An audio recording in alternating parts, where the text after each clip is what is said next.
Hello, and welcome to the Old Farm Bus Podcast. This is the back of the bus session. Hello, and welcome to the Old Farm Bus Back of the Bus Sessions podcast. Today's guest, we've got a cracking guest on today. I'm really looking forward to this. Is part ownership of the Gym Fit Ripley, which I'm very proud to represent right here. Repping. I look at him all day, every day at the gym. I don't know what that means. For the 3 hours that you spend there.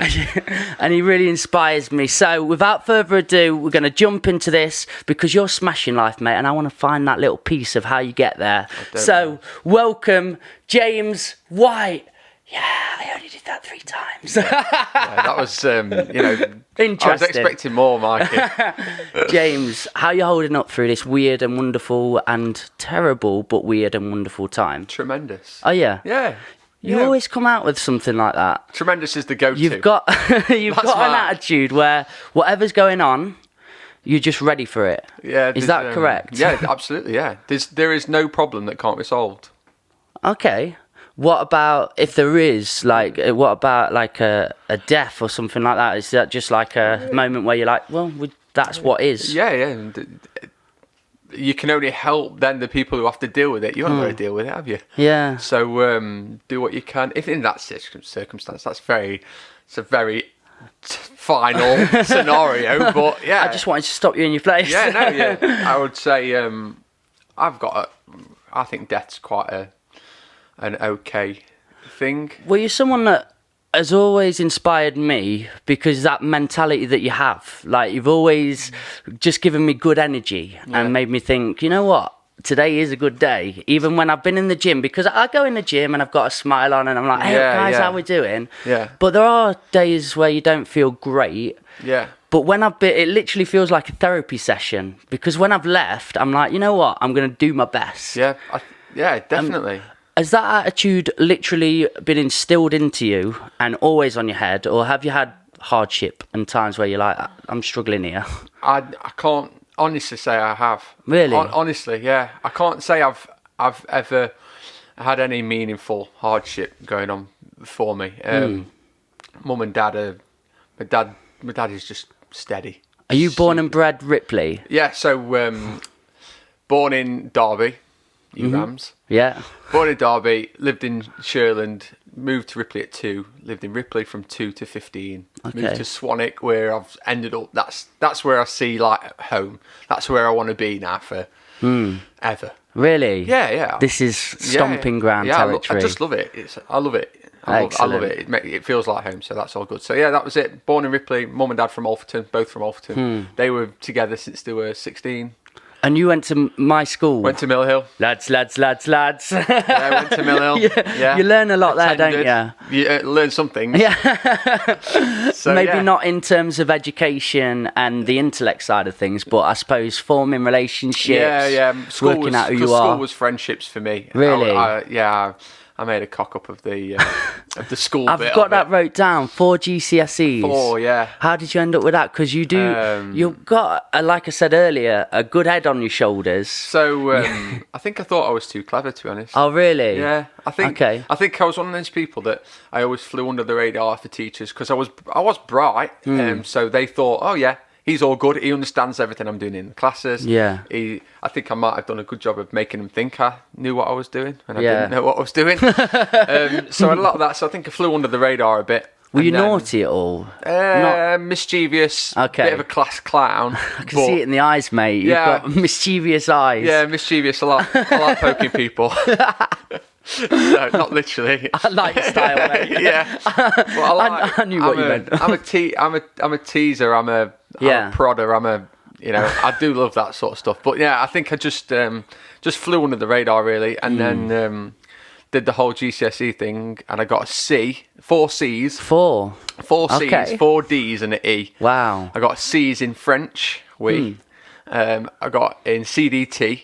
What was that? So that was like CDT. Resistant materials. Okay. And, woodwork, metalwork. I remember it. First day, you get in. Right, you're making a box. Yeah, and then we made a hacksaw, and I still use it. Really, to this day? Yeah. I bought some new blades for it not long ago. Oh, I like that. So That's yeah, great. putting that C to good use still. Awesome. However many 18 years later or whatever. Yeah. So you're quite DIY, hands-on sort of guy. I love that. Yeah. So what?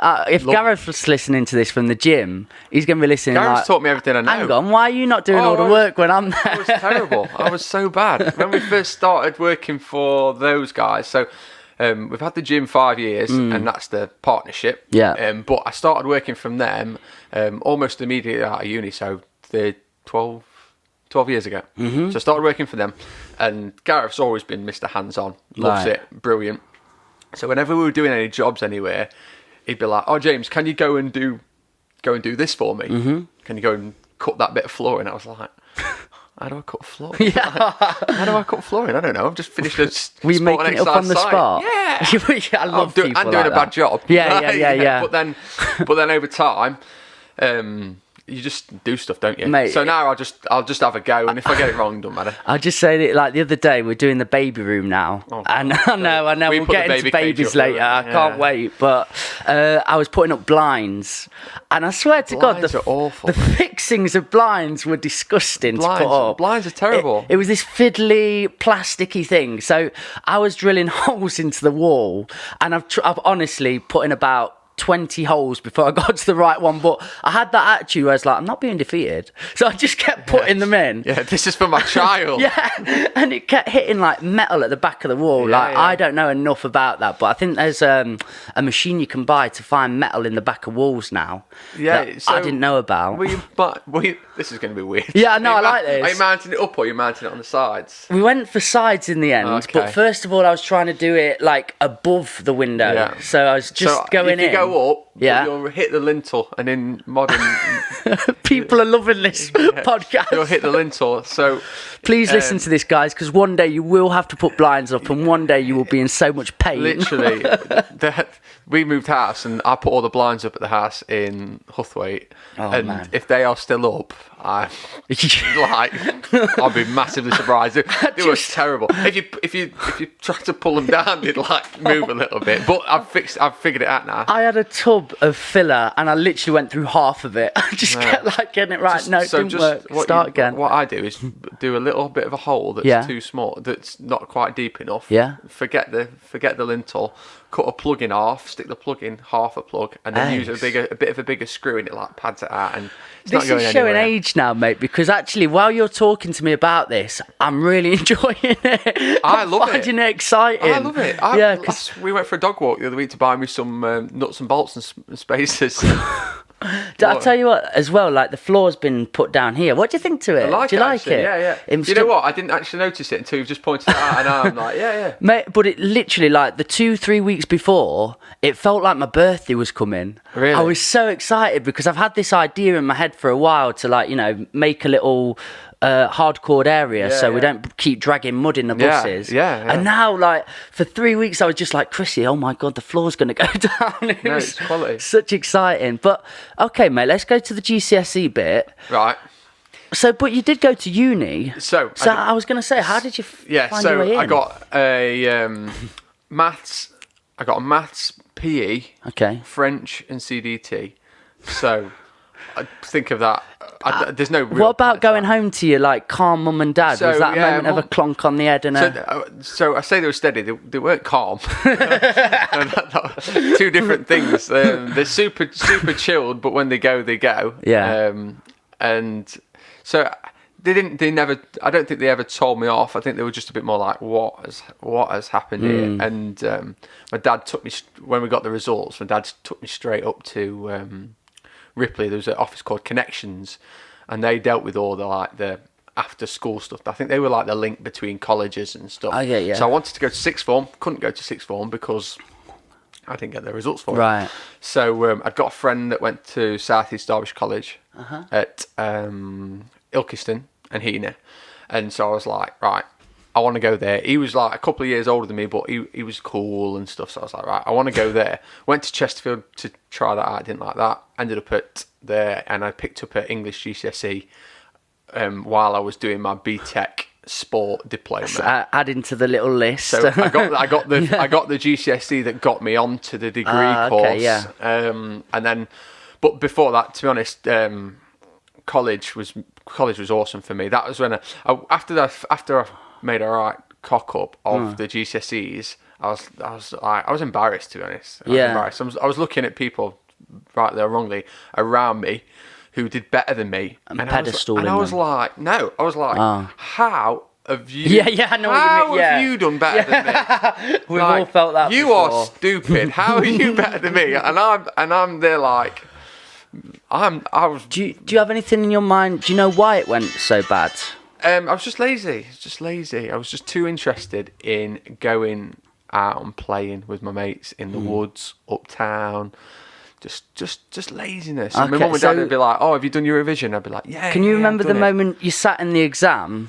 Did you actually do all the stuff? Well. Yeah. I was like, I love the idea of James just like there, like absolutely smash that, throws the pen to the side. I was just, when people have their wobble stage where they don't quite know where they're at. Yeah, I get you. I think I had mine at 15.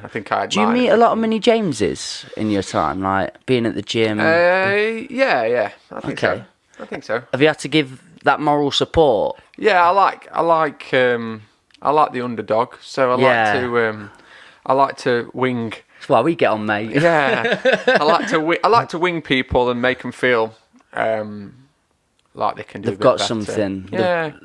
It is really alien, isn't it? When you've come out with nothing. Like I got asked to leave in the end at Mill Hill. Really? They were just like, "Come on, man, this isn't for you. Get out." I ended up just on the farm, and I remember like it was a day like today where it's just grey, freezing. Yeah. I've been here about a year working, and I was just digging the floor, and I was like, "Is this it? Is this what I'm doing now for the rest of my life?" I was looking up at my dad like, "Oh, I'm going to look like that." Yeah. It was quite a painful moment. Sorry, Dad, you're a great guy, but it's not for me. I wanted to be like my dad, but more working class than my dad. Yeah. He'd got a business doing suspended ceilings and office petitions. Okay. And when I didn't do well at school, I was like, cool, I'm just going to go and do suspended ceilings for my dad. Right. And my dad was like, no, you're not. It's not for you, son. You're not just following this. No, you're not. He never did the manual stuff. He was the contractor, so he'd get a contract. He'd get some fitters in, they'd go and do the job, and blah blah blah. And he was doing really well, and it was good seeing him successful. So it was like, oh, that's what my dad does, and that was cool, and he's doing really well. So I'll just do that. I'll go and like fit stuff for a bit for my dad, and then maybe I'll take over his business. And did he like his job? Was he passionate within that? I don't think so. I think it was his job. I think it's what he'd always. I just wondered if like you looked up and there was something that you was like looking at, like I like that side of it. Not in the industry. I think my dad did it because that's what he always did. My dad would have been a rock star if he'd by choice. Really? Yeah. If he'd have played his cards right. He nearly made it. Really? He nearly did it. Yeah. In the music scene. Nearly. Yeah. Oh, who was it? He had a bunch of bands, but I think the one that nearly made it was a band called Revival. Okay. What's his name? Howard Booth. Do you know Howard Booth? I've heard of Howard Booth. Is it like Rocky? He's a bit rocky, but he just does a lot of singing stuff now. But I would be surprised if you in your world and come across him at some point. Yeah. I've definitely heard of Howard Booth. When they were kids, I think 16 to 18, something like that, they were in a band called Revival. My dad was the drummer. Okay. And this guy Howard was the lead singer, and I don't know the rest of the guys, but yeah, they wanted to be rock stars. And my dad was in a band all the way up to 40. Whoa. Yeah, he was gigging from 15, 16 all the way to 40. Did you, just going off topic a bit, but did you see like what that did to him to get to 40 and then just stop music? Because like to stop a passion after so long made me more sad than him. Really? Yeah, I was gutted because it was cool. He was so cool, like, and he was. Everyone's dad's good at what they do, aren't they? Like, but my dad's the man. It was quality on drums. He was so good. He was just, he was mint. So when he wanted to just give that away, I was like, how? But I think he'd just done it for that long, and I think by the time you've played all the clubs, because that's what they used to do then. It's 20 years ago now. They were by the time you played all the clubs a million times, and you've loaded the van up and drove it there, and drove it back, and drove it there, and drove it back. And I was getting to be a teenager. I'd been 13 or something like that at the time. Yeah. Playing more football. Yeah, of He's course. gigging every Saturday night. I think it was just like, nah, let's just... Really? Let's just calm knock it this on down the head. here now. But he's just bought a set of drums again. Okay, hey, revival. Nice. It was meant to be. Nice. Revival reunion. He's bought some drums because he wants to work on his technique again, but Excellent. he's not done anything with it yet. Have you ever? You had a little knock around as well? Yeah. You enjoy it? Yeah, I love it. You can hold a 4/4. I can hold just about. Yeah, just about. But that's about it. I've got no special fills. Coordination and no, stuff. Well, I can do it. Okay. If I'm one of them people, if I decided to take it up, I couldn't be bad at it. Because what I was saying at the start of the podcast, like how I go into the gym, and the thing I really buzz off of you guys is passion. Like I just love how passionate you seem to be on the daily. And do you think you picked that up from your dad then, just having a passion and being interesting? My dad's had loads of things. I'm so much like my dad in I'm so many picking ways. it all up now. I'm getting it. In that he like, if I see something that's cool, I'm like, that's cool. Yeah. I want to do that. Like, some people call it faddy. I think I'm just interested in different things, and I like learning about things. Like, if there's something I think's interesting, then I'll read it to death. I'll read it to death. The internet will have nothing else to offer me. Yeah. Because I want to know everything about that thing that I'm trying to get into before channeling your addictive side, but in the right kind of channels. Yeah. The thing is, what I'm saying here, because we're going to be dads soon, and maybe we can get into here. I saw you drop there. But it's just weird, isn't it? I had an interesting conversation the other day, and I was talking about things like because I've got no ACLs anymore, and all that malarkey. But I really miss my passions and my football. I still try my boxing, but every time I turn on my back foot, it just locks out and it hurts a lot. Yeah. But I was talking a lot about my passions and how much I miss them. Yeah. Still get to write. But that person who I was talking to is like, hey, you need to stop thinking about that because you got a kid on the way. No. And you need to be focusing all on this life. And it really reflected in me. I was like, what I've always seen as the biggest mistake is when people just put all that energy into child and take it all away from self and don't do their passions. Because what you were talking about a lot then was your dad and looking up and seeing he still had his passions on the go. And it's made you the person, to me, you are now. Definitely, yeah. Because you're like, influence. I want to be good at this. I want to be passionate at that. I want to be interested in that. And I think that's really affirmed what I was believing is like, no, I need to be more passionate. I need to be out there doing cool stuff. Why can't the kid be part of your Exactly. passion? Why can't they come along for the ride? Exactly. Me and Laura have spoke about this. We're obviously expecting a kid. Here we go. Dad life, baby. Whoop, whoop, whoop. And we've actively spoke about making sure that we don't lose us in it. Yeah. And that our relationship in it, and I don't want to lose what we've got, the spontaneity we've had, the interest, the stuff we do together. I don't want it to be like the baby is all of us. Yeah. That's part of us, not all of us. I think this is a really important conversation. For fathers and it soon sounds to be selfish fathers. in some ways, but I don't think it is. I think that my opinion is that the kid will be enriched by that, not neglected by that. Because there's going to be so much still love in the home. Oh God, and so much energy inside. Don't get me wrong. The thing will be number one. Yeah. Above all else, if it's a choice between going and riding a motorbike or looking after the kid, the kid comes first or comes on the motorbike. Whichever one it may be. Yeah, sure. But yeah, that's my opinion on things. I want to take them along for the ride. And it's like, we don't have to go with our kids, like my Ella. I don't go like, you do this now, this is your thing. But if she can see her dad doing like the boxing still, going to football practice or writing music, she can go, oh, Dad, I love that you love that. Maybe I'm going to find a skill. Maybe I'm going to find something that's me. Yeah, all my hobbies and interests really come from parents. They trained from forever. They always trained. I can remember sitting in the gym they went to. Yeah. We used to go to Penarskis. They were big into that in Alfreton at the time. A local guy running running for the time absolutely insane fitness classes in like a sweat box, and he just he captured everyone's minds for fitness at that time, and they were ramming like a gym the size of this bus would have like 80 people in it, like sweating, doing press ups on each other and stuff. But no, hang on a minute, I've got some ideas here. Here we go. So they were massively into fitness. My dad was terrible at football, but loved football. Really? Season ticket holder for Derby forever. But he was terrible, so he managed a football club. My mum, like I say, did all these classes, and she's still now. She's the most active person you've ever seen. She's like 22,000 steps a day, like minimum, just running around. I remember because my dad, like, he still go round and people are like, your dad, he was the main footballer. He was the one that should have made it, sort of thing. Yeah. He played for like Heanor Town, Alfreton Town, got to levels. He had trials at like Blackpool Town and stuff. He was really cool. Properly. And I remember I never got to see it until he ended up like, an electrician came round. He's like, Dave.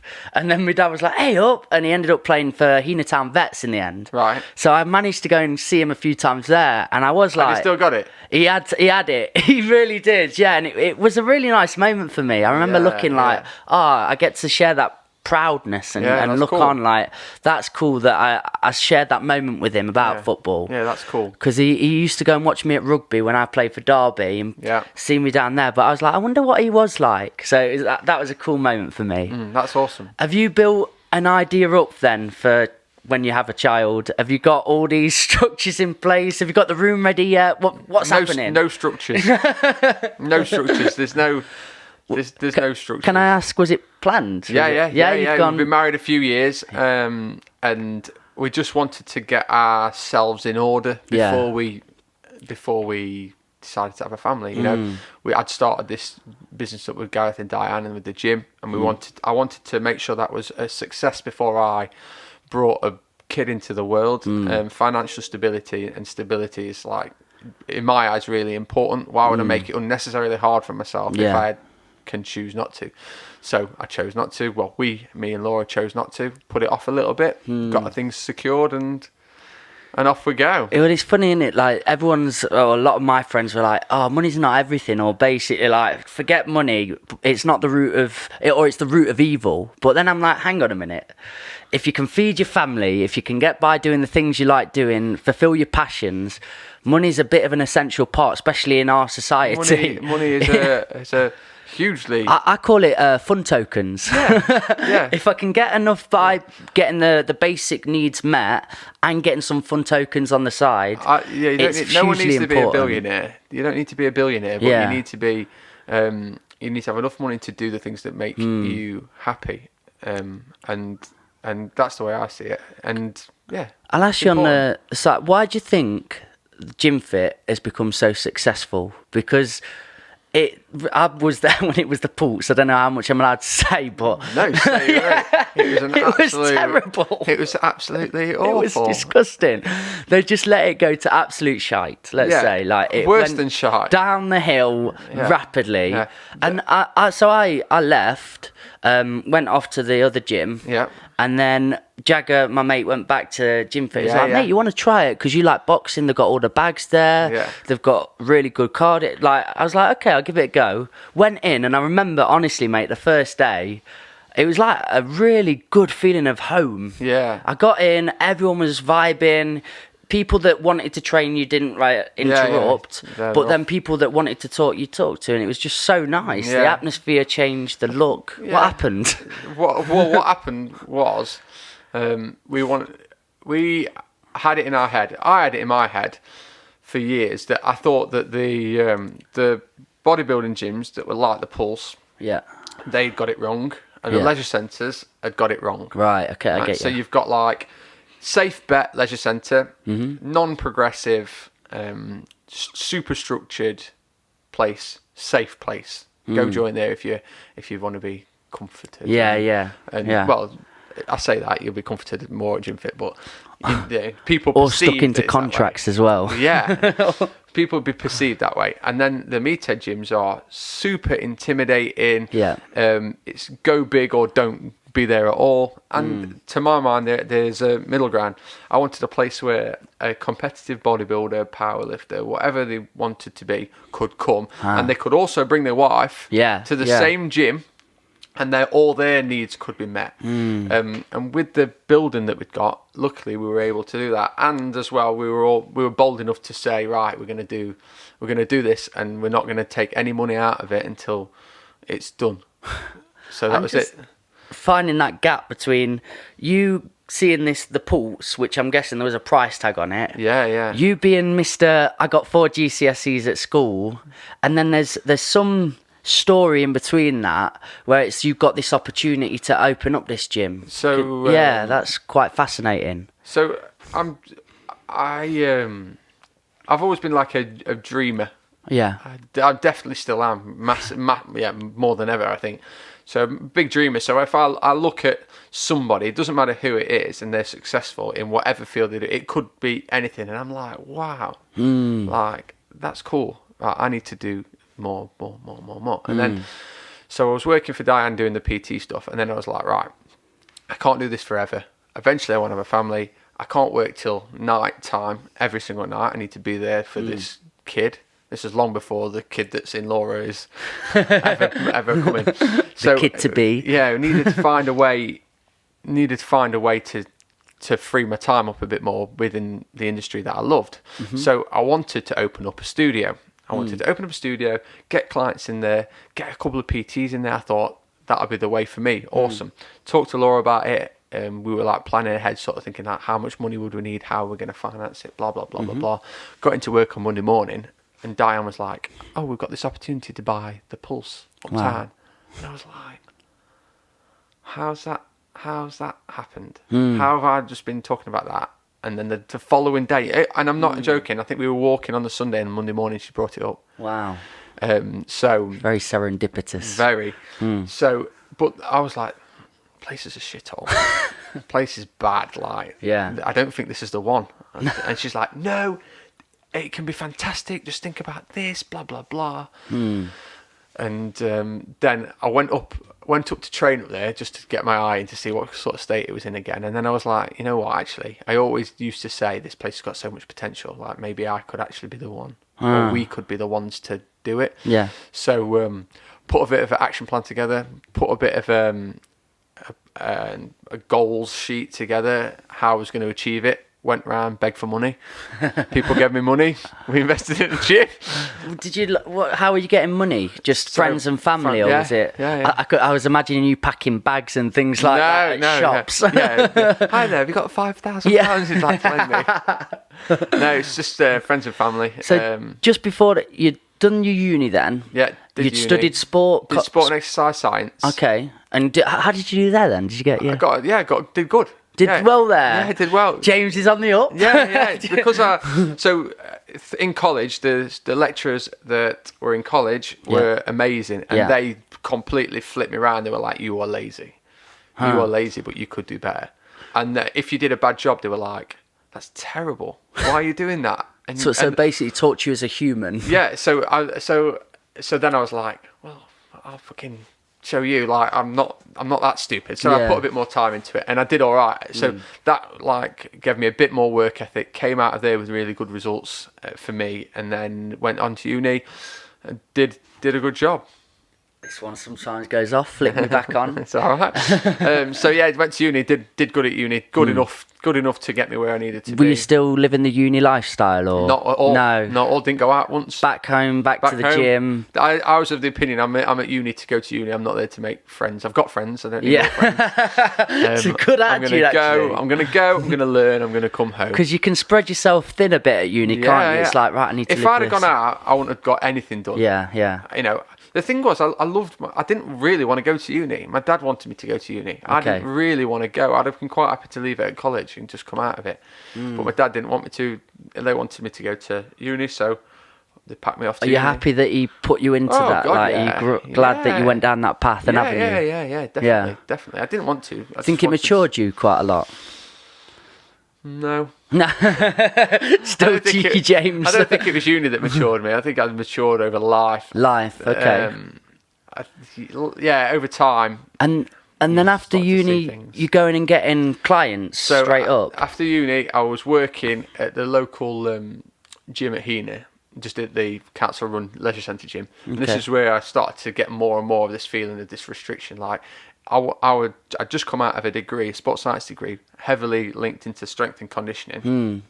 And then I'd want to do a deadlift with somebody, and they'd be like, "Oh, no, you can't really do that because it's bad for backs."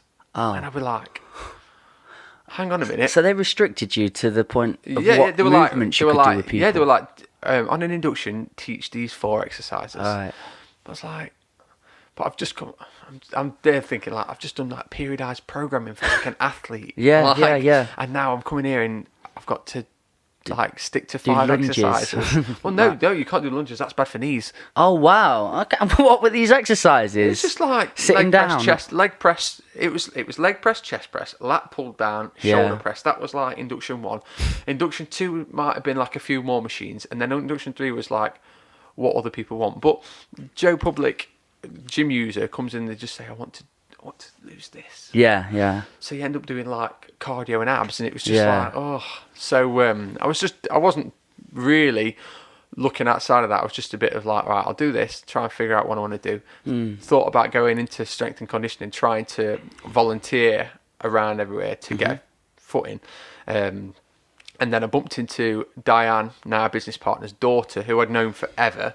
Bumped into her at the gym, and she was like, "Hey, what are you up to these days?" I said, "Oh, I'm a gym instructor, personal trainer here at the leisure centres." And she was like, "Oh, my mum needs a personal trainer. I'll pass on your details." Okay. So I wrote down my qualifications and my name on a piece of paper, gave it Alex. Alex gave it a mum. I thought a mum wanted a personal trainer, like I'd go around to a house and train her. Yeah. I didn't realise she'd already got a business that was doing this sort of stuff. So she rings me up and says, "Hi, this is Diane from PhysioFit." And I was like, "Okay, cool." She's like, "Can you come for an interview?" So, I turned up for this interview, knocked on the door. Gareth opens the door. Like, Gareth's a big guy, Big Gareth, yeah. Big guy. You don't want to be going down a back alley. Shaved head. I've never met him before. Him. He opens the door. I was like, "Hi, I'm James. Nice to meet you. I've come for an interview." So I walked into this side room, and Diane was sat there like a Bond villain. Wow. Like Okay, you're painting a picture here, James. Yeah. This chair, right, she rolled it round. That's slow. Scroll it round. She went, "I'm sorry if I'm a bit funny. Big session last night." I thought she's going to be like, "We've been expecting you." No, James. she was like, "Sorry, we went out last night. We had a few too many, so I'm a bit hungover." Oh wow. Okay. Not what I was expecting. So then I was like, "Oh, Yeah. we're okay You're here." a real person. Yeah. So Thank then, God. we just talked a little bit, and then she said, "Well, I want you to take these 9 clients." She'd got a PT who was leaving to go and do some work. She'd got these like 9 clients. She wanted me to take them over. So I jacked in half of my hours at the leisure centre, kept half of them as a bit of a stability situation. Took on the clients with her for one-to-one training, and then just grew to the point where we made the jump from the PhysioFit, the small PhysioFit in Ripley, to the one that was down at Butterley. And then I committed to going full-time from that point, and then Wow. there we go.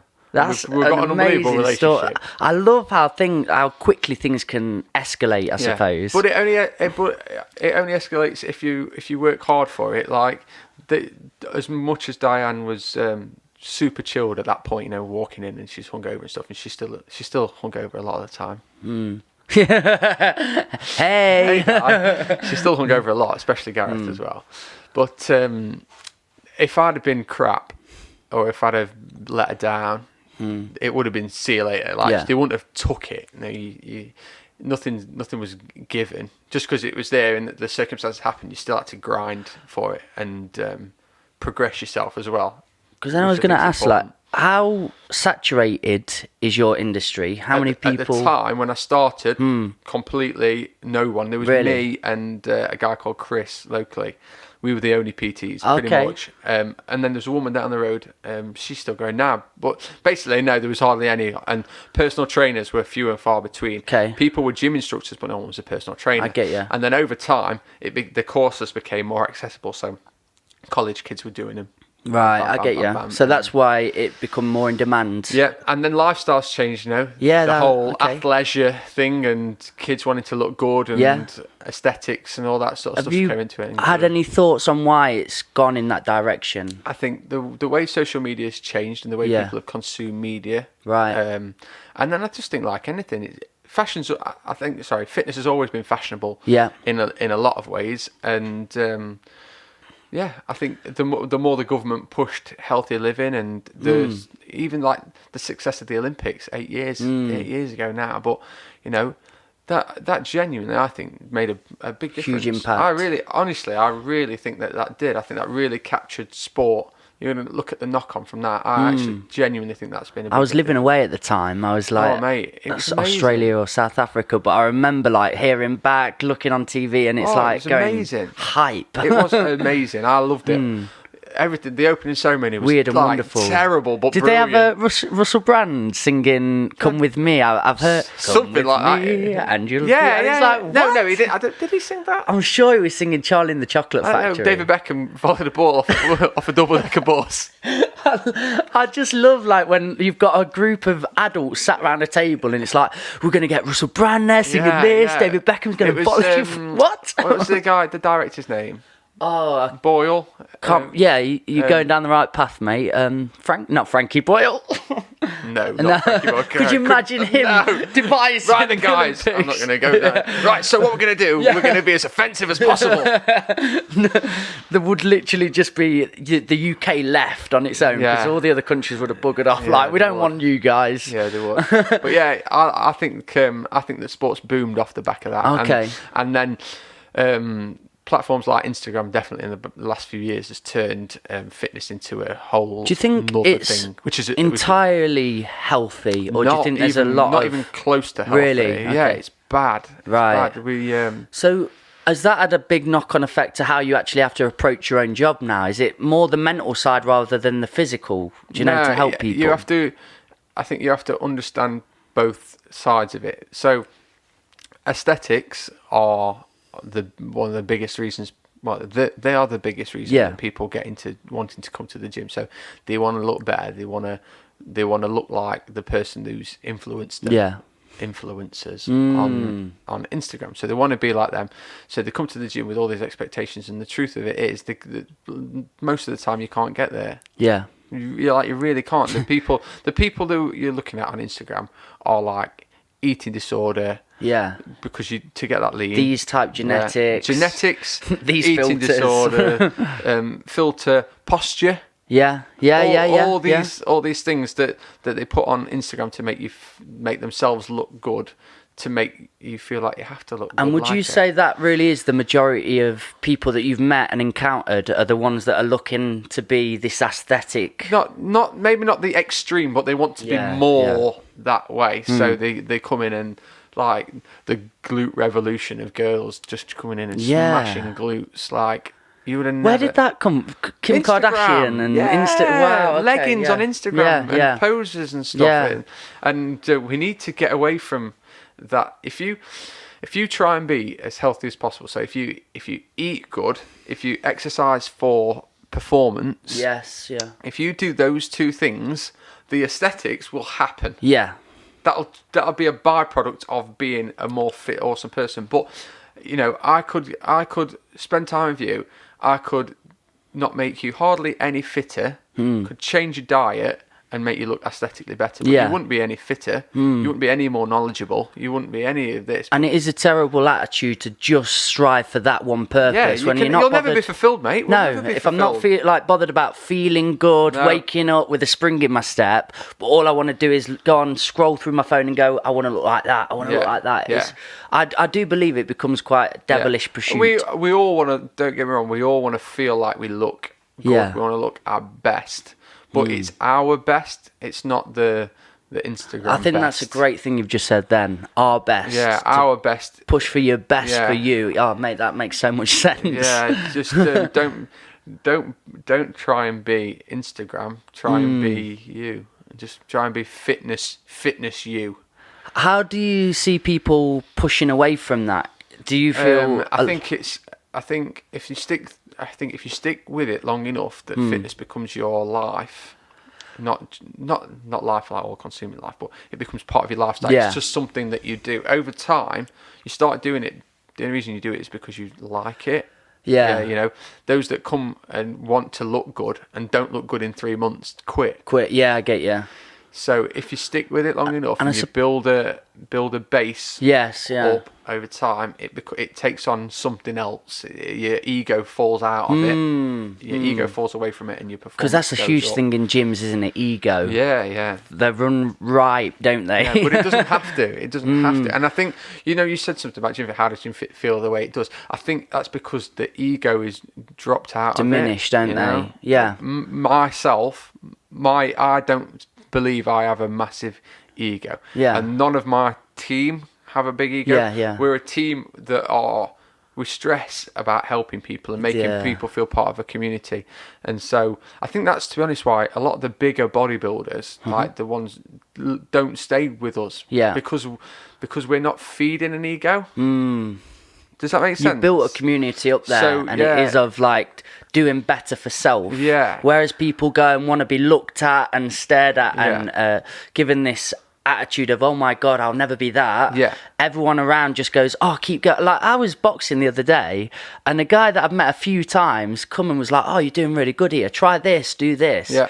And it was that community feeling. Yeah, I wasn't trying to be looked at or anything. No. But when he was there, he was making me like work harder. You train for you. You definitely train for you. Yeah. And it's you say it well for yourself. Like, you come and do walking on the treadmill, which I've told you loads of times is doing jack shit for you. You bop on the head. What are you doing? Stop walking, Mikey. But flip side, you're doing that for you, not for a performance thing, but because for you, it makes you feel like you write better. Oh yeah, So that's where you're more creative. So I've had my first breakthroughs for a long time, and thanks to your gym and the atmosphere you created, it's not the gym, it's you and you found an outlet for yourself that you didn't have before. Yeah. But that's a perfect example of doing exercise for you. Yeah. You weren't doing that for aesthetics or ego. You were doing it because you felt like, oh, I'm going to lose a bit of weight while doing this, but it's where I feel like I'm right. So let's picture this. You've had a 15-year-old lad, cocky James, come in. Hey up, mate, how you doing? I've met a few of them. Yeah. And then they've come in and he said, I want you as my personal trainer. Mum and dad has given him a bit of money on the side, get a personal trainer. And he's going, I just want to be ripped. Shows you a picture of somebody, this model. And he's like, I just want to look like that. Yeah. Do you have to have the conversation straight away, like, listen, man, maybe your attitude's not in the right place here? Or do you, over time, keep training them? I think you get them in. Yeah. You start them off moving, and you see what they can do and what kind of person they are. Yeah. Because you've got to understand people. I think that's the thing. It's not one size fits all, so you have to understand them. So yeah, you might be able to be aesthetically thing. You might be super dedicated. You might already be taking control of your food. You might already be doing these things. In that case, I'd be like, okay, cool, yeah. If that's your goal and you want to get looking good, then I think it's achievable. And then, or if I've spent 2 weeks with somebody, I'll go, mate, that isn't a priority now. You probably need to do this, this, and this, and then we'll think about that later. Just put that to the back burner a little bit, because there are things that are more of a priority. So that's the way I would treat it. You just get to know them a little bit first before you start committing to anything. I think this is what I want to hear, just because back to the dad thing, like having a daughter come into this world and looking at Insta and then seeing the OnlyFans pages cropping up. Mate, and worlds align like that, and I'm getting my nerves come up. Like, I had do you know when I started this podcast and was all skittish? I had bare nightmares last night. I had baby nightmares. I had lots of strange things go on. I was like, the baby. We've been watching Shameless as well. Oh so no! That and I was like, the baby's not mine. Loads of things. It was that particular episode. I don't know if have you watched Shameless? No. I don't watch anything. I'm gonna stop watching weird gossipy things. Anything that glorifies stupidity, I try and stay away from. You have a great mind, man. I need to be around you more often. I hate it. But yeah, it did. It put me on edge. So I woke up all skittish this morning. But anyway, going back to like actually having a daughter and seeing all these like Instagram pages popping up, it's really getting me on nerves for building this little girl's future into this and having all them wrong aspects towards life, like looking the perfect bum and posture and things, like how you've managed to learn to train that out of people and bring that across, like this isn't the be all and end all. So feeling good is for every person who's saying look at me and look at my body, there's someone else saying look how strong I am and look how functionally fit I am. So you try and make people look at those guys, the guys that are grafting their absolute arse off for performance and seeing that as a goal. Just switch the person they're looking at, switch their biggest influences, and I think that's a cool idea. Yeah, so you just point them into something. It's like in music, if you've got some guy turn up talking to you about something and he's saying this guy, I like this guy, and you're sat there thinking, they are trash. These people you're talking about are trash. Yeah. They're only talking about fighting, sex, money. Exactly. So you don't know this person, so you're just like, oh yeah, cool man, yeah, that's cool. And then you spend a bit more time with them, and then you might be like, have you seen this guy? Okay, man, that's a great example. Have you seen Loyal Kana? Oh, I love what you're talking about. And then they'd be like, oh no, I've not listened to that. And you'd be like, right, listen to this. And then you're like, listen how lyrical he is. And they'd be like, do you know what? This is cool. Yeah, this is cool. And then all of a sudden you've taken them from one thing to another thing. I love what he said. I remember that happened in a primary school because we do this thing called form poetry. Right. So I get a group of 5 kids together and we have to go through our favourite lyrics. Yeah. And first of all, they're all picking like silly things because kids love like Crazy Frog or Baby Monkey one. Yeah. But then later on, I realised I'm going to change this exercise. And first of all, I'm going to tell them a story about where my favourite lyric came from, which was the Jungle Book. And I talk about like how I went through this bad breakup and the girl like left with a pillow, a letter on my pillow, and it said like, I've gone. And she went back to South Africa, game over. It was heartbreaking, mate. Don't look at me like that. I'm just feeling for you. And I remember talking to these kids, and then the one day, like, because I was one of those at school where if my mates had breakups, they'd take about a week to get over it, and then they'd be back on it, all cool. For me, I've really struggled with love and feeling validated. Yeah. So I always wanted people to just love me. External sources. You find comfort from external sources. 1,000,000%. Yeah. And I've found that it's triggered me. So when people have chosen, even like we said before, like death, I've understood death and I've understood that's a part of life, beautiful part, brings to the next. But when somebody actually actively goes, no, I don't want you and you're out of my life, that's always hit me quite hard. So it took me about 3 months, and I tell the kids I put on one day the Jungle Book to just feel better because I was so low. I mean, there's a much harsher story, but I don't tell kids. But anyway, I remember the moment where Blue the Bear said these lyrics. He went, let me tell you something, little Bridget. If you're looking for something that can't be found, when you find out you can live without it, go along not thinking about it. And I swear, I was looking for this answer. I was like, why doesn't she love me? Why doesn't she want me? Yeah, that's a very deep Jungle Book. Never realised it goes there. Mate, when you watch it again with your kid, you're going to love it. But when he said that, that's I was looking for all these answers, it just hit me like a ton of bricks. I was like, why am I constantly looking for this answer? I'm never going to find it. I'm never going to know. Yeah. And it meta-programmed me, and I lived differently after that. It's mad, isn't it? How the smallest thing can change your Mate, it really did. And I lived on. There's no problem too big. Yeah. I knew we'd get back round to it. There is no problem that can't be solved. So I tell that in lessons with kids then, and I spend 15 minutes on playing a funny story out and then turns it into an emotional roller coaster. And then the kids are actually, when they're picking their lyrics then, they're actually going for like more thought out and more thoughtful lyrics. Yeah. So the poems that they get, so what we do at the end is like grab all the lyrics they've got, screw them up, throw them at each other, and then we pick them and stick them down. and then it goes line, line, line, line, line, and it turns into a poem. Nice. And it's really cool. Nice. Like, it Yeah, I like always that. works because they've got thought out poems. Yeah. And the kids then, from that, we talk about like what them lyrics have done for them and what the artists mean and why they chose that lyrics. And it can be such a good adventure. So I love how you just explain like changing their direction around, but subtly, and not like going, "What are you looking at that for? You Stop should it!" never want to. You don't want to impose. You should never want to impose your self on people. Like, you have to think this way. Like, that's not the thing. But you can be suggestive, can't you? You know, yeah, just be suggestive. Just ease them in a direction. Look at this. And they look at it, they either take something from it or they don't. But you can always keep trying, can't you? I'm really glad people like you are there and existing at the minute, because it is such strange times for people, and there's a lot of like worry. People don't know where to position themselves. But to just have somebody that's like constantly just there to be affirming and go, it's all right, we've got this, we're going to try this, we're going to move here. You can choose to be worried, or you can choose not to be worried. Yeah. I can't understand the problem with that. I know. I can't understand I can't understand the problem with that. You know, you can either choose to be worried or don't. Look at it in this light and go here. Yeah. For every shit situation is a huge opportunity for change, and that's never ending. That'll always be the case.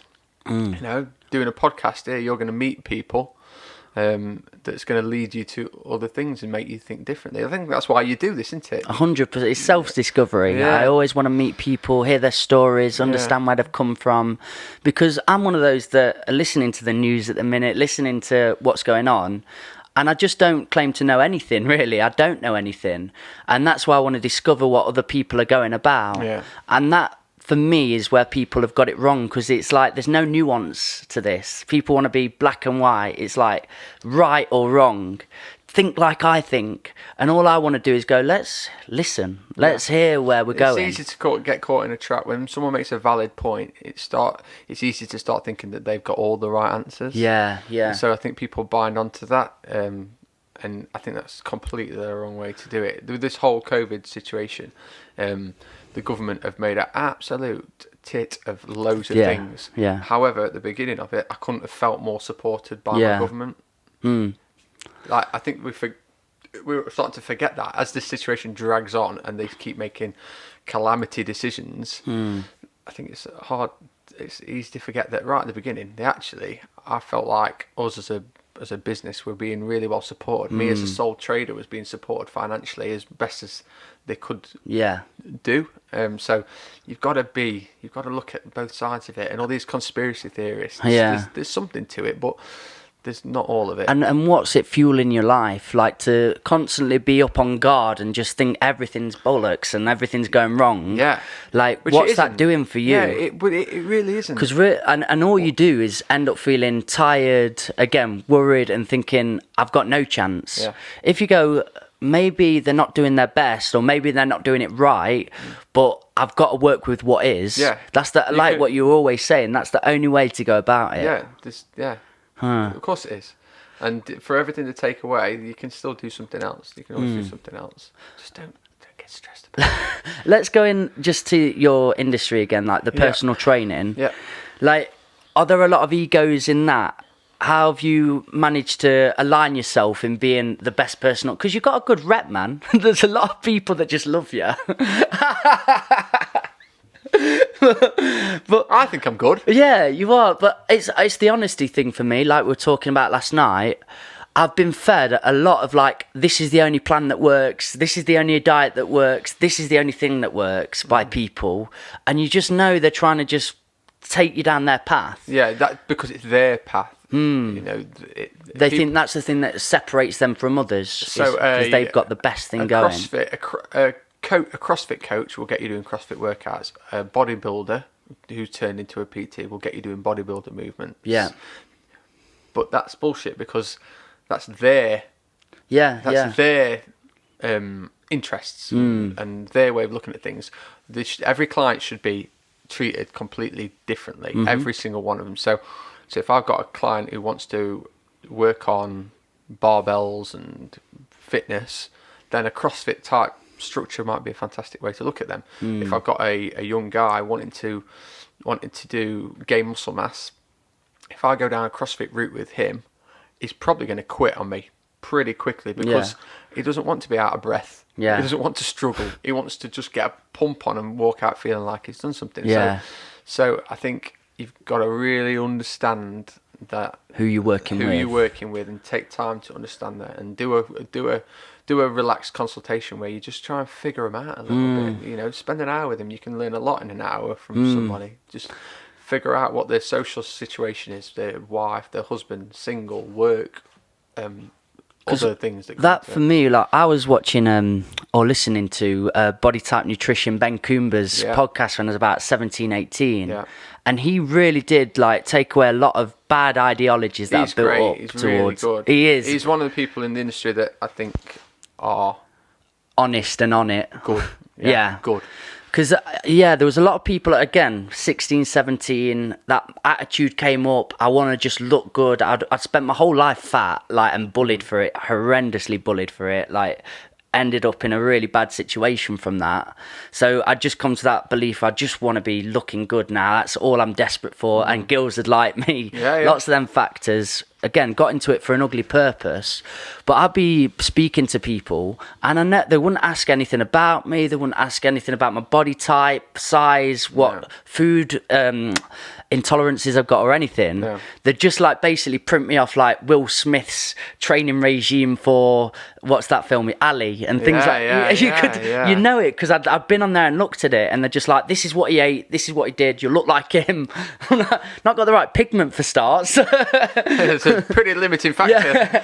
But I remember that way, and it was until I listened to Body Type Nutrition and Ben Coomber's podcast was the moment I was like, I need to start training for me. And Ben Coomber needs more rep. Yeah. Should we give him an ear? Oi, watch it. Ben Coomber. Yeah, more people need to check out Ben Coomber. Honestly, he's just I think he's a breath of fresh air in the industry, and he puts performance above aesthetics. He puts health above all else, and I don't think you'll find a more level-headed guy. There's a few good ones knocking about, but for me, he's up there doing really good stuff, and he doesn't get the rep he deserves because he's not taking his top off as much as other people. Genuinely. But that's why I can come to the gym, and I know I spend too long there sometimes. But you're just escaping the pregnant lady. Just running away from Chrissy. But I can literally sit there, talk to you, talk to Tom, talk to Cal, talk to everyone behind that desk, and be genuinely inquisitive, because I know I'm getting honesty all the time. Yeah, they're such a good, unique bunch. Yeah. They are good. Did you get to hand select them? How does the gym dynamic work? So the only one we got stuck with was Callum. Okay. Classic. It makes so much sense. No, that's not fair. So so when we took over, there was they'd got 4 employees. One of them left pretty quickly because we weren't suitable for him. He wanted to go down one route, we wanted to go down another route, and I think we took away some of the freedoms that he'd had when it was the Pulse. So he didn't. Can I ask that sort of route? Where did he? So he was a strong man. He was a strong man. I wanted to go into a balanced health and strength situation, and he was operating almost like a manager. He was older than the rest of the guys. He was acting as a manager. When I came in, I wanted to have control of the situation, and we just weren't right for him. So he went to another gym, put in sick at our place, and then went to work at another gym to work a trial period at the gym. Wow! Told me he was sick. Oh dear! So someone told me, so I turned up at the gym. Oh, did you? Yeah. I can imagine you do that. I turned up. How did he feel? It just went. Sorry. He says, I'm just covering for him while I was on his lunch. I was like, yeah, don't come back. Oh, mate. So that was that one. That's going to be a very embarrassing moment. Yeah, not for me. I was buzzing. Yeah. I was like, you're not taking the piss out of me. You don't strike me as somebody that like goes through embarrassing situations much. You could just face everything full on. Yeah, I'm just face uncomfortable situations as often as possible. Straight up. It's never as bad as you perceive it to be. So just crack on with it. So Yeah, he went quickly. There was another guy who was just underperforming. It wasn't his fault. He's a good guy. He just wasn't doing what I needed him to do. So he went. That left 2. Sophia stayed with us right up until she went off to dance school in London, which she's still that way now. Top girl, Sophia. Nice. And then the other one was Callum, who's still got now. Callum's got all the potential to do whatever he wants to do if he can do it. If he can get himself doing it. But he has got all the tools he needs to be a really good. He's a great guy, Cal. I absolutely love him. Yeah, great guy. I want him to do all the things I believe he can do. Look, he's another person that has a lot of passions or a lot of interests. So you can either spin them plates really efficiently and have them all going, or you spread it a bit thin places and you forget where you're at. But that's it. It's just balancing it, isn't it? Life is balance. Yeah, we took Mary on right at the beginning. Someone put me on to Diane. Diane got on to Mary and just said, I think we've got this girl. She could be really good as a fitness instructor. So got Mary, and Mary was green as anything, never worked in the industry before. Literally threw it at the deep end. Oh, God, she is fantastic. Here you go, you've got all these classes a week. And she battled with her own confidence and self-belief for ages. She really, really did. But we've stuck together as a team. We've helped her when she was down. We've helped pick her back up. Yeah. We've helped to increase her knowledge. We've praised her when she's done good, and she's absolutely awesome. She's awesome. She's such a good instructor, and people are just endeared to her. They just if they get her. They are. Like, I've been in the HIIT classes. Yeah. And again, the vibe in that room is just electric. She commands the room. Yeah. Yeah. She's good. And makes you feel like you want to push for somebody. Do you know, like when I've had personal trainers, and some good, some bad, when I was traveling, tried out stuff. And there's some people that don't get the energy you're giving off, and they don't understand you, so they're trying to push you when you're like, I can't do it today. I'm depressed. I'm going through whatever. I need picking up a little bit. Or I need a shouting at in a certain way. So that's what we said. You can't do anything if you don't know your client. Yeah, there's no one size fits all. You can't just go in like a bullet. You've just smashed it with hand selecting these people or getting the right ones in to understand that. Well, you work with people, don't you? Yeah, we could have took on any of these people, but if we didn't invest in them as people, then it wouldn't have worked. It must feel great waking up every day just thinking I've got my family to go to and my other family to go to and my team. I don't think about it too much. It's just there and it's all good. You have stressful days and things that you linger on a little bit longer than others, but I very much have to deal with stuff. If something's kicking off or I've got something on my mind, I have to say it pretty quickly. Okay. Get it dealt with. I can't linger on things. Get it dealt with. Sometimes I go a bit hot-headed, which isn't always the best thing to do, but at least it's open and at least then it's on the table. I get you. So, have you had forward-thinking steps then for Gym Fit? Have we got goals, ideas, dreams? Like you're a dreamer. Yeah. Where are we going, baby? So there's going to be. I'm enjoying these competitions as well. You like that? There's more. I mean, I need you to explain in a bit why I didn't get my press, because I was so sure. I haven't brought the evidence. I haven't brought the evidence. I should have done that. I've got it. What do you need to know? The video. Have you got the video? Yeah, I'll post it up during this. So Marky does not control. He doesn't control the kettlebell. Go on, do it with your arms. Show them what I do. This is 24 kilogram kettlebell. 24 kilograms. I mean, so you get it. I'm not a god like James. You have to get it up to there. Yeah. Controlled. Press it to the top. Bring it down. Right. And down. And Mikey Go on then. And it just went up and fell down. And it might have been in that motion, but it wasn't as controlled as I'd like it. I mean, to be honest, Mikey, if I was in the room with you, I would have told you at the time. I feel bad that your emotions got allowed to get that high. The funny thing is, guys, if you'd not watched that video, I just pegged it. I just ran. He ran to the door, but then decided he didn't want to run to the door. So then he turned around and ran the other way, and then he ran again, and then he was in disbelief. The reason I ran the back again is because Jagger went, "Quick, you've done it, go tell him. Jacket was going mad as well. And when somebody else goes energy, I go mad. Yeah. So, yeah, it was a shame that you didn't get that, Mikey, but there'll be chances to win a T-shirt again in the future, I'm sure. I've got a nice T-shirt on. I'm happy with what I've got. Yeah, I'm repping. Yeah, we're going to do some more stuff like that. So, basically, we need to keep persevering. We're not marketing too heavily at the minute because of the situation. I don't think it'd be the right thing to do right now. So we're still working on getting the gym better, working on boring things. But then on the future, I want GymFit to become more of a brand that branches across different sites. So there will never be another GymFit like the one that there is uptown now, because that building, the history of there being a gym there for nearly 30 years, that is a separate thing on its own. And I think you've got to look at it that way. So whatever comes next for GymFit, it will be another site. Wow. I hope. Might not be the same structure, but yeah, GymFit's brand has got to keep growing. I'm 33. Wow, I love you, man. You're a dreamer. You're a dreamer. It can't be like end goal at 33. Yeah. It can't be like, cool, got my gym. Because I was going to say, for people looking at you and thinking, when they go to the pub, and I've had this, going, starting a business, we're going to do this, we're going to get there. Like, you seem to have walked that path and just done it. And then do you get to a point where you're like, oh no, I've done it? No, because there's no end. Yeah. That's the great attitude, mate. It's so cool. So we were all set to open a coffee shop. Right.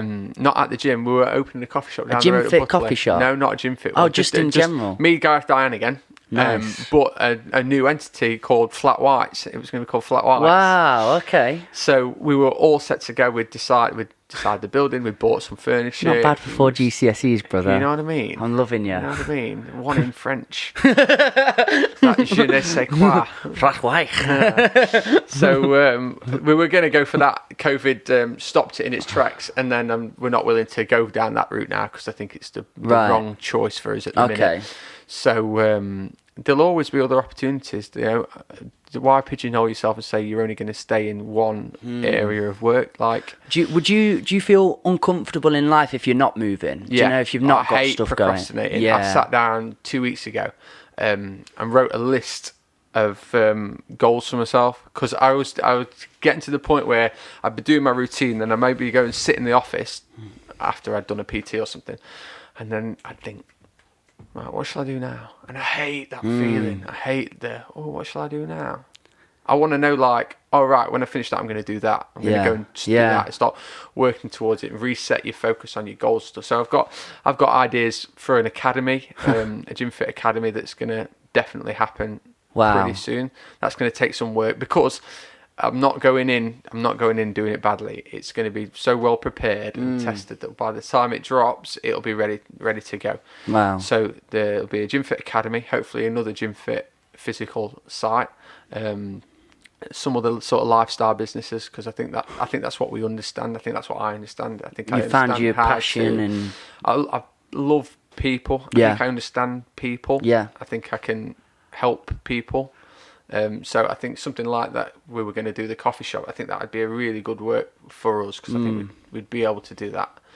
So yeah, we've got a clear vision for what we wanted for that. It'll just bide the time, be patient. I just hope there are a few young people listening, and I'll try and clip this bit out, but where people go, like, I didn't do well in my GCSEs, I didn't do well at school, I didn't do this, but always having that vision, always having that dream, and you've got to believe in yourself and back yourself. You know, like, if you've made a decision that you're going to do something, then do it. Yeah. And don't dream on it. I hate open-ended goals. Yeah. I hate that. Oh, I'm going to open a gym. When are you going to open a gym? Just sounds nice when I say it. Yeah. Or someone said, who was I speaking to the other day? Well, either way, it doesn't matter too much, but they were saying, I'll sort it. Look, I know I'm going to feel better soon. I'll sort it. And I was like, right, how? It's so vague. Yeah, how? Yeah. When? Why don't you today go and do that? Because that's a step in the right direction towards where you want to be. So having structure and steps. Don't if you think about doing something, go and do it. So same with aesthetics and body. People always do this like at the end of the year. Oh, I'm going to do this. I'm going to wait till. The amount of people who say I'm going to lose a bit of weight before I go to the gym staggers me. Yeah. Like, what? This is the place to be. Go to the gym. Meet like-minded people who will motivate you and inspire you, and you'll get all the things that you want to get out of it. So yeah, it's Stop putting on to tomorrow what you can do today. 100%. Yeah. That's the quote of the day, isn't it? Where's the button where I get a little balloon pop down?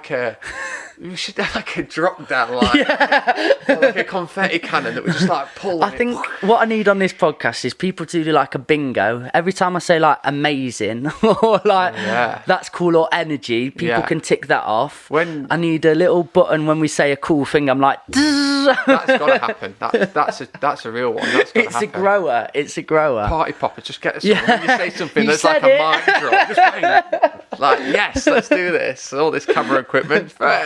And to get into the last bits as well, but like the filming, like have you got ideas with your blogs and with what you're doing there? The vlogs are you just really enjoying it? The vlogs. So with the gym and with Gym Fit, I want people to see that Gym Fit is a cool, lively place to be, and I'm using these vlogs as a way to show people that when I started thinking about marketing and how I wanted to market the gym, it would be the obvious way that people would do it would be to take pictures of loads of women or blokes in really good shape, put them on the internet and get big likes. Yeah. But I don't want to do that because that is not me. That is not where my morals are orientated. So I don't want to go down that route. So our marketing, I want it to feel natural. I don't want it to feel pushed. So by popping these vlogs out there that we're doing, I just think people can engage in it and see us. They might not like us. Yeah. Which is no skin off my nose, but they might really like us. You'll bring the right people to the table. The people who can pull off of what we're giving, will get it and they'll love it. Okay. So that's it's for me, it's an informal. I mean, that's a great advice for people in life, for young people. Like the more you act your true self and your honest self, you start to. You'll attract similar people. You emanates, doesn't it? It goes out, and the right people come into your life. It doesn't matter if people don't like you. Yeah. Or don't get on with you. It really doesn't matter. Not even a little bit. I don't know where that ideology and that mind from people came, where they're like, I need to be liked. This necessity of being valued. You feel like you need external sources to make you feel happier. Yeah. And everyone would be a little bit better off if they could get that from internal happiness. Yeah. Do things that make you happy, and in turn, you'll project that onto the people around you that you love. And I think you and the gym and Gym Fit and everyone in there are doing the right steps and the right attitudes are coming along, because it is changing mindsets really. Like hopefully, a lot of people that do go into gyms, a lot of the time I'm speaking to them and they're very depressed people or very lost. Yeah, we get people you wouldn't believe what people have experienced and what they've gone through. You really wouldn't. It's more than, well, it is. Sometimes you haven't got to understand. You've just got to listen. Yeah. Don't try and understand if there's a situation that's beyond you. Don't try and. But you're giving them an outlet and a way of channeling themselves and expressing themselves. Sometimes they want to talk. Sometimes they want to cry and not say a word. You just gotta let them allow it. Do what they want to do, and they'll thank you for it. But that's the thing. Like a lot of people could be then channeling that feeling into drink, into drugs, into fighting, into whatever. The fact that you've got them a space where they can come and channel it because I feel the world would be so much better if people experience, when you're training your bollocks off and sweating, you can't think, you can't be in here because you're just on it, and then afterwards you've gone. If people got to that level of exertion, there'd be a happier place. Yeah. Because you've not got time to feel low and down. I always say that when you're training somebody. I've trained people who are like powerful people who've got influence and they've got a lot of money and all this sort of stuff. Yeah. And they've got a really hard exterior and people are scared of them and stuff like that. And then you train them, and when you work them hard and really break them down, at that point there's no their ego, whatever was there, is now gone. You're getting raw emotion. And you get the real them, the weakness in them. You see that, and then once you've seen that, you break down this barrier, and before you know it, you've got these friends that are like, who in their work world are like terrifying. Yeah. And in the gym, they're just like God down, telling you about the fluffy dog. Yeah.